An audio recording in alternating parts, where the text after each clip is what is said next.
আওয়ামী লীগের এত মরদ নাই, মাঝে মধ্যে আওয়াজ দিতে পারে। বাংলাদেশের মানুষ আওয়ামী লীগের প্রশ্নে এক। সেরকম একটা স্বৈরাচারের কবল থেকে মুক্তির পরে আমরা যদি বলি জুলাই কার, জুলাই কার, তাহলে জুলাই আমাদের কারোই থাকবে না।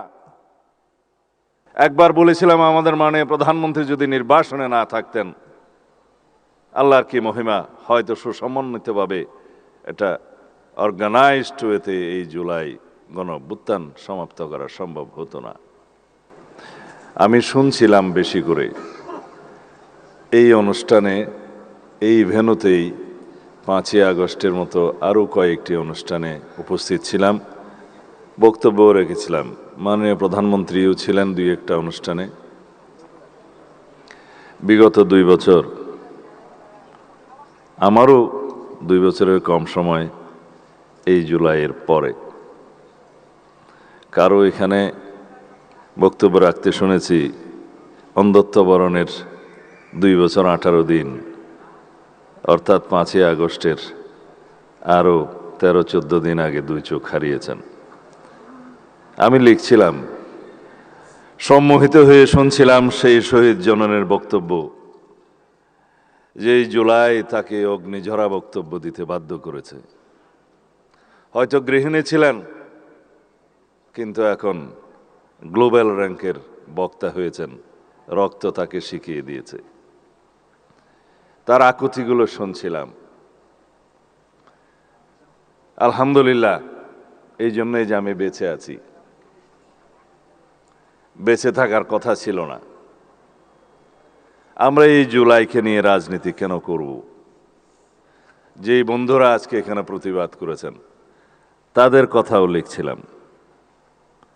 মাননীয় এমপি আক্তার হোসেন, রাশেদ এখানে বক্তব্য দিয়েছে, আমাদের মাননীয় মন্ত্রী সাকি বক্তব্য দিয়েছে। আমরা যারা সমন্বয় করছিলাম জুলাই আগস্টের এই গণ অভ্যুত্থানের পর্দার পিছন থেকে এবং সামনে থেকে, একবার বলেছিলাম আমাদের মাননীয় প্রধানমন্ত্রী যদি নির্বাসনে না থাকতেন, আল্লাহর কি মহিমা, হয়তো সুসমন্বিতভাবে এটা অর্গানাইজড ওয়েতে এই জুলাই গণ অভ্যুত্থান সমাপ্ত করা সম্ভব হতো না। কারণ যারা মাঠে ছিলেন তারা সবাই হয়তো কারাগারে অথবা অন্ধকারে। সেই অবস্থা ছিল।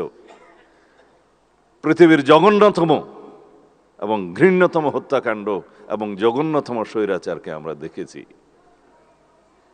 যদি আমরা আয়নাগরে যাই, যেখানে আমার 61 দিনের অভিজ্ঞতা আছে, সেখানে একটা জানোয়ার 24 ঘন্টা থাকতে পারে না। আমরা সেখানে থেকেছি। আমার ভাই মীর কাসেম, তার ছেলে মীর কাসেম আলীর ছেলে মীর আহমদ ব্যারিস্টার, এখন এমপি, এখনো ট্রমাটাইজড। ব্যারিস্টার আরমান, সরি, কারণ ওর বাপের বন্ধু ছিলাম, আমি একসাথে জেল খেটেছি, তার নামটাই আসে কেবল মীর কাসেম আলীর। কাশিমপুর কারাগারে ছিলাম। তিনি আমাকে বলেছিলেন, আমি বললাম ভাই কেন ফেরত আসলেন?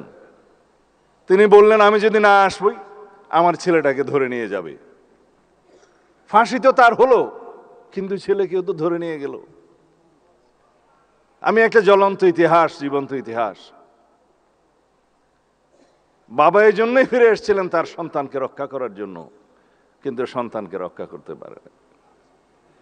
সেরকম একটা স্বৈরাচারের কবল থেকে মুক্তির পরে আমরা যদি বলি জুলাই কার, জুলাই কার, তাহলে জুলাই আমাদের কারোই থাকবে না। এই অবস্থা থেকে আমাদের মুক্তি পেতে হবে। পৃথিবীতে অনেক জাতি আছে স্বাধীনতার জন্য শতবর্ষ সংগ্রাম করে, কোনোদিন স্বাধীনতা পায় না। শতাব্দীর পর শতাব্দী চলে যায়, দশকের পর দশক চলে যায়, কিছুই ঘটে না। মহামতি লেনিন বলেছিলেন, there are decades, nothing happens there, but there are days and weeks, decades happen there. কোন কোন দশক আছে, দিন আছে, সপ্তাহ আছে, যেখানে শতাব্দী ঘটে যায়। আমরা সেই শতাব্দীকে নিয়ে এসেছি। নিউটনের কোনো আপেল নয় আন্দোলন এবং বিপ্লব, গণ অভ্যুত্থান। সেই আপেলকে পেড়ে নিতে হয়েছে পাকাতে হয়েছে। আমরা সেই আপেলকে নিয়ে এসেছি, দলীয়করণ করা যাবে না কোথাও। আমার ভাই পড়ুয়ার বলে গেছেন গণভোটের গণরায় বাস্তবায়ন করতে হবে। আসুন একসাথে বসি। সংবিধান সংশোধন কমিটিতে আপনাদের আহ্বান জানিয়েছে, আপনারা এখনো নাম দেন নাই। গতকালকে প্রথম বৈঠক করেছি। জুলাই জাতীয় সনদের প্রত্যেকটা অক্ষর বাস্তবায়ন করা হবে, আমরা প্রতিশ্রুতি দিয়েছি। আপনারা বলেছেন গণ আকাঙ্ক্ষা গণরায় বাস্তবায়ন করা হবে, সেটা কি সংস্কার পরিষদে গেলে হবে, সংবিধান সংশোধন কমিটিতে গেলে হবে না? আমি একবার বলেছিলাম তাল ধপ করিয়া পড়িল না পড়িয়া ধপ করিল এক কথাই, বাট কনস্টিটিউশনাল প্রসিডিউর হচ্ছে অ্যামেন্ডমেন্ট নেয়া। প্রত্যেকটা অ্যামেন্ডমেন্ট হচ্ছে এক একটা সংস্কার। এইভাবে আমাদের বুঝতে হবে। মাঠের রাজনীতি করতে পারবেন, সংস্কার কমিশন করবেন, বা জাতীয় সংস্কার পরিষদ করবেন, সাংবিধানিক সংস্কার পরিষদ করবেন, দিস ইজ অল ওয়ার্ডিং। কিন্তু প্র্যাকটিক্যাল যেটা আসতে হবে অ্যামেন্ডমেন্ট, সেটা গ্রহণ করতে হবে পার্লামেন্টে।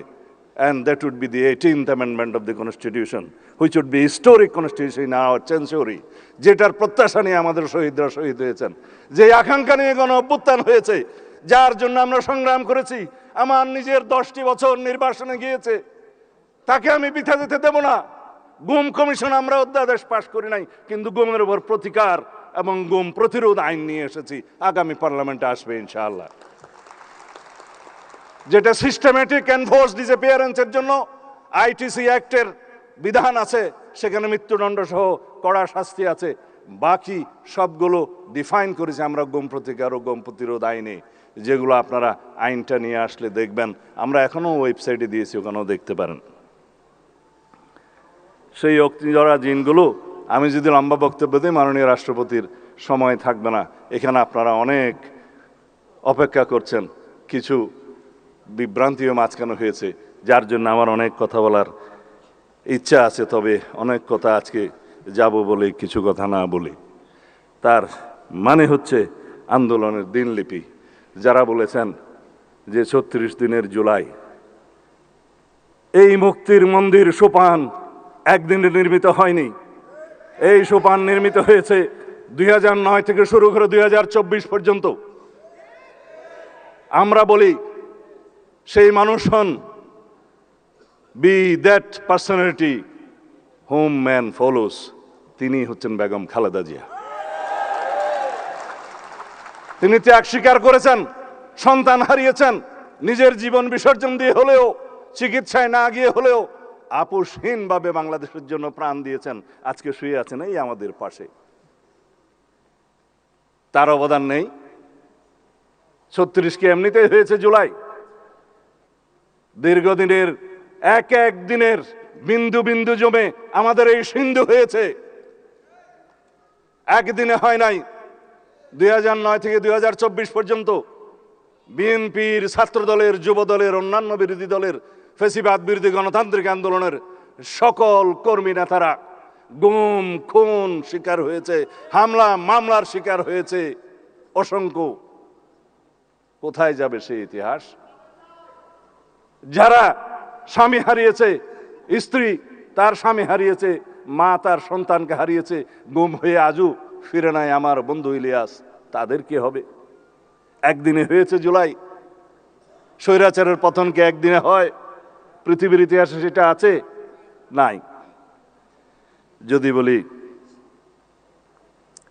কোনো আন্দোলন অহিংস সহিংস হবে, সেটা সাধারণ মানুষ নির্ধারণ করে না, সেটা মহাত্মা গান্ধী নির্ধারণ করে না।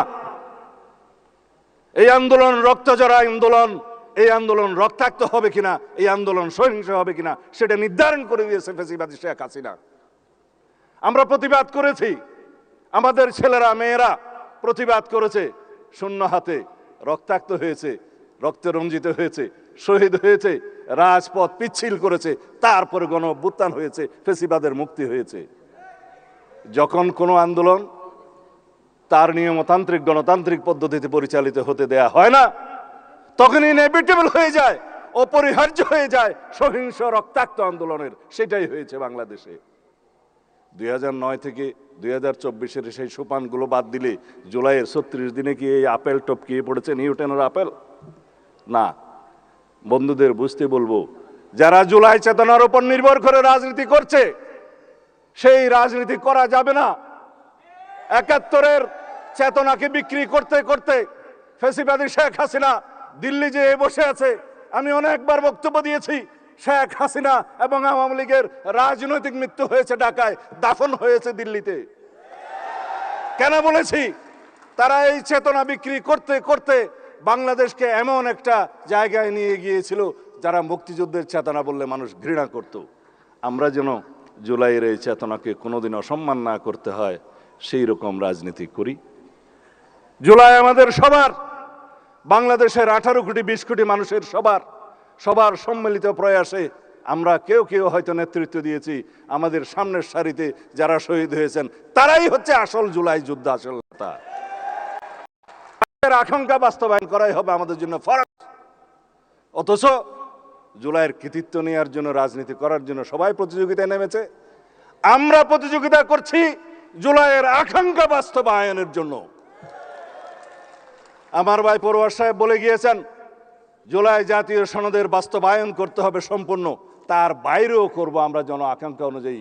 আসুন কথা বলি, সমাজের সমস্ত সেক্টরের সাথে আমরা কথা বলবো।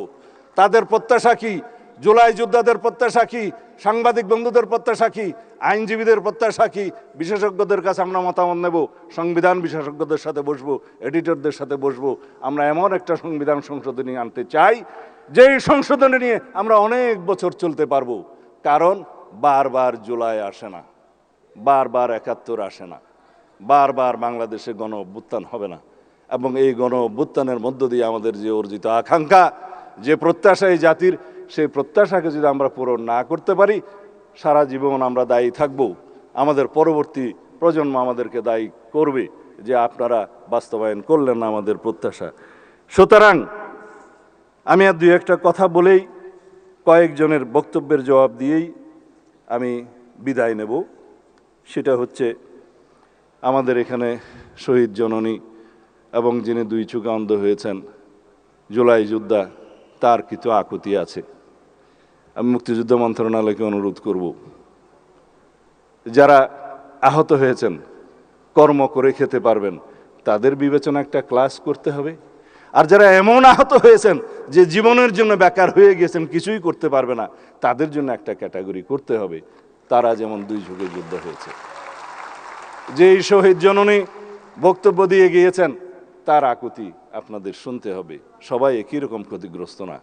আমিও পার্লামেন্টে আপনাদের পক্ষে জবাব দিয়েছিলাম, ক, খ এবং গ শ্রেণীর অন্তর্ভুক্ত করে শহীদ, বেশি আহত এবং কম আহত, এইভাবে আপনারা পরীক্ষা করে দেখবেন। যারা তালিকাভুক্ত হতে পারে নাই, সেটা অবশ্যই আমাদেরকে তালিকাভুক্ত করতে হবে। আমি সবাইকে অনুরোধ করব, যারা বলছেন আওয়ামী লীগের রাজনৈতিক দল হিসাবে বিচার পরিচালনা করতে হবে, সেটা তো আমার বক্তব্য ছিল। 2025-এর 5ই ফেব্রুয়ারি প্রথম আমি এই দাবি তুলি প্রেস ক্লাবে, এখনো অডিও ভিডিও সব পাওয়া যায়। দলের পক্ষ থেকে বলেছি, রাজনৈতিক দল হিসাবে বিচার সুগম করার জন্য কনস্টিটিউশন আর্টিকেল 47-এর অনুসরণে আমরা আইন সংশোধন করেছি, আইসিটি একটা আছে। আমরা সেইভাবে ব্যক্তির যেভাবে বিচার করা যায়, এই মানবতা বিরোধী এবং গণহত্যার জন্য সংগঠনেরও সেরকম বিচার করা যায়। আদালত নির্ধারণ করবে আওয়ামী লীগের পরিণতি কি হবে। আমরা এক্সিকিউটিভ অর্ডারে যেমন কোনো রাজনৈতিক দলের নিষিদ্ধ ঘোষণা চাই না, কিন্তু বিচারিক প্রক্রিয়া অবশ্যই আদালত নির্ধারণ করবে এই আওয়ামী লীগের কি হবে। গণহত্যার জন্য যে দল দায়ী, যে দল মানবতা বিরোধী অপরাধের জন্য দায়ী, সেই দায়ী কতটুকুন সেটা তদন্ত হচ্ছে। আইসিটি কোর্টের যে ইন্সপেকশন টিম, তারা তদন্ত করছে, আমরা নির্দেশনা দিয়েছি, শেষ পর্যায়ে আছে। ইনশাআল্লাহ আওয়ামী লীগের রাজনৈতিক দল হিসাবে তাদেরকে কাঠগড়ায় দাঁড় করানো হবে এবং তাদের বিচার নিশ্চিত করা হবে। যারা আওয়ামী লীগের নেতাকর্মী ভাই বন্ধুরা মাঝে মধ্যে দিল্লি থেকে, মাঝে মধ্যে এখানে বনে বাদাড়ে আড়াল থেকে কিছু কিছু আওয়াজ দিয়ে থাকেন, মনে রাখবেন, বাংলাদেশের মানুষ গণহত্যাকারী কোনো মাফিয়া শক্তিকে এই দেশে রাজনীতি করার জন্য আর অনুমতি দিবে না। দুঃস্বপ্ন দেখার দরকার নাই। আওয়ামী লীগের এত মুরদ নাই, মাঝে মধ্যে আওয়াজ দিতে পারে। বাংলাদেশের মানুষ আওয়ামী লীগের প্রশ্নে এক, ফ্যাসিবাদের বিরুদ্ধে সংগ্রামের জন্য এক। আমরা এই হাউজে পরস্পর তর্ক করব, বিতর্ক করব, জাতীয় সংসদে বিরোধী দল সরকারি দল আমরা বাহাস করব, কিন্তু যখন সওয়াল আওয়ামী লীগের আসবে তখন আমরা সমগ্র জাতি এক। আমরা ঐক্যবদ্ধ থাকবো ফ্যাসিবাদের বিরুদ্ধে। এক প্রশ্নে আমরা ঐক্যবদ্ধ থাকবো, এই জাতির সামনে কোনোদিন আমরা ফ্যাসিবাদের উৎপত্তি হতে দেব না, উৎপাদন হতে দেব না। কোন সরকার যাতে ফ্যাসিবাদী আচরণ না করে সেই জন্য জুলাই জাদুঘর আজকে রেখে এসেছি। ওখানে যেয়ে দেখে আসবেন, সবক নিয়ে আসতে হবে সমস্ত সরকারকে, যাতে কোনো সরকার ফ্যাসিবাদী আচরণ না করে। সেই জন্য ওইটা আমরা জীবন্ত জাদুঘর হিসেবে রেখে দেব। ধন্যবাদ আপনাদের সবাইকে।